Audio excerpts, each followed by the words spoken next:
Their mother offered him a place among them. The atmospheric processors hummed their eternal song across the crimson plains of Drakenspan, a terraformed world at the edge of human expansion. Jackson pressed his small body against the crystalline outcropping, his breath forming small clouds in the thin air. His environmental suit beeped softly, oxygen at 60%. He had maybe 2 hours before. He'd need to return to the settlement, but he couldn't leave them. The twins huddled beneath the translucent membrane of their emergency thermal cocoon, their bioluminescent scales flickering around. They weren't dragons in the ancient Earth sense, they were draconi, a silicon-based life form native to this world, discovered only 15 years ago when the first colonists arrived. Their bodies were elegant configurations of crystalline structures and organic polymers, capable of metabolizing the planet's unique mineral compounds. "It's okay," Jackson whispered, though his suit's translator was offline. The electromagnetic storm had fried most of his equipment when he'd wandered too far from the settlement's protective field. The smaller twin, Jackson had mentally named her Orla, chirped softly, a sound that resonated through the rock itself. Her scales shifted from deep violet to anxious amber. Her brother pressed closer, his own coloration a protective crimson. Jackson had found them 3 hours ago, separated from their migration cluster during the electromagnetic cascade that still crackled across the sky. Dracony hatchlings couldn't survive alone. Their thermoregulation systems were underdeveloped, and the planet's temperature swings from 40 Celsius at noon to -30 at night would kill them in minutes without protection.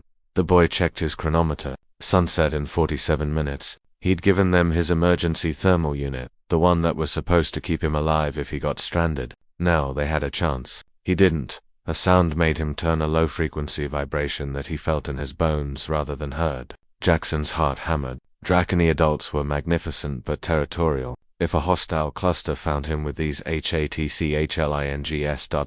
but the creature that materialized through the electromagnetic haze wasn't aggressive. She was enormous, nearly 4 meters tall, her crystalline wings folded against a body that seemed to capture and refract every wavelength of light. Her scales were ancient, etched with patterns that Jackson's xenobiology teacher had explained were actually data, storage memories encoded in the molecular structure of their bodies. The mother, she approached slowly, her massive head lowering to examine the twins. Orla and her brother burst from the thermal cocoon, their distress calls shifting to joyful harmonics. The mother's scales blazed with bioluminescent patterns relief. Jackson's limited knowledge suggested.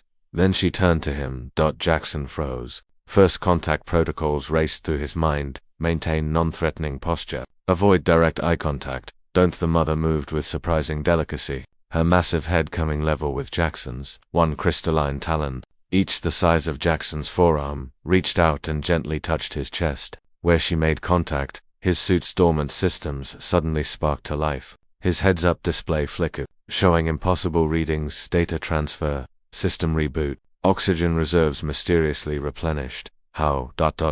Jackson breathed, the mother's eyes multifaceted structures that could perceive across spectrums humans couldn't imagine fixed on him. Then something extraordinary happened. Through his suit's repaired communication system, a signal came through. Not words, but pure meaning. Translated by technology Jackson didn't know his suit possessed. "You protected my offspring when you could have saved yourself." Jackson swallowed hard. "They needed help. Your species takes much from this world. You are the first I have encountered who gives back." The electromagnetic storm continued to rage overhead, but around them, a pocket of calm had formed. Jackson realized the mother was somehow manipulating the local field, creating a safe haven. "The twins have imprinted on you," the mother continued. "They will remember your resonance pattern for their entire lives. You are now part of their cluster memory." Orla chirped and pressed against Jackson's leg. He could feel warmth radiating through his suit. She was sharing her body heat with him. An intimate gesture in Dracony culture. The mother's scales shifted through complex patterns. "Our species does not forget debts. You gave my children a chance at life. I offer you something in return." She lowered her massive body to the ground, and Jackson understood. "An invitation? I can't," Jackson stammered. "My parents, the settlement, ...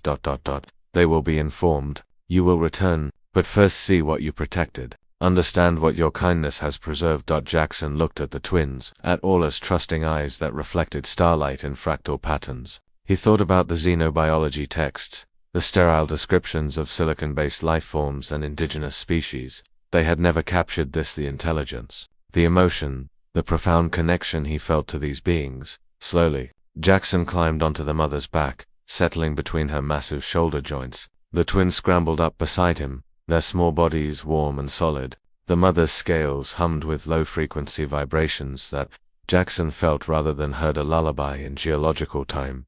She spread her wings, and they lifted into the storm. Jackson gasped. From above, he could see the patterns, the way the electromagnetic cascades flowed like rivers across the landscape, how the Dracony clusters moved in synchronization with geological events, how they were not just inhabitants of this world but integral parts of its ecosystem. They were living data processors, storing and sharing information through bioelectric fields, maintaining the planet's delicate balance. Humans had been here 15 years and understood nothing. You see now, the mother communicated, you are young, but you possess something rare, the capacity to value life different from your own. You will carry this memory, encoded in your neural patterns, as my children carry you in their crystalline matrix. You are cluster now. You are family. The flight lasted 30 minutes, but Jackson experienced it as both an instant and an eternity. When the mother finally descended near the settlement's perimeter, Jackson's parents were already there, alerted by the restored emergency beacon. His mother's face showed relief and terror in equal measure. But Jackson had changed. He slid from the mother's back, the twins reluctantly releasing him. Orla pressed her forehead against his helmet one last time, a gesture of farewell and promise. You will always have a place among us, the mother said. When you are ready, return. We have much to teach those willing to learn. Then they were gone, dissolving into the electromagnetic dance of their world. Jackson stood at the boundary between settlement and wilderness, between human and Dracony, between the boy he had been and the person he would become. In his suits, memory banks, encoded in formats he didn't yet understand, were gifts, language algorithms, ecological data, an invitation to a future where two species might truly understand each other. He had protected two lost dragon twins, and in return, they had shown him a universe larger than he had ever imagined. His mother's arms wrapped around him, but Jackson's eyes remained on the horizon, where bioluminescent trails still glowed against the storm-dark sky. He would return. He would learn. He would bridge two worlds. The dragons had given him a place among them. It was time to earn it. End.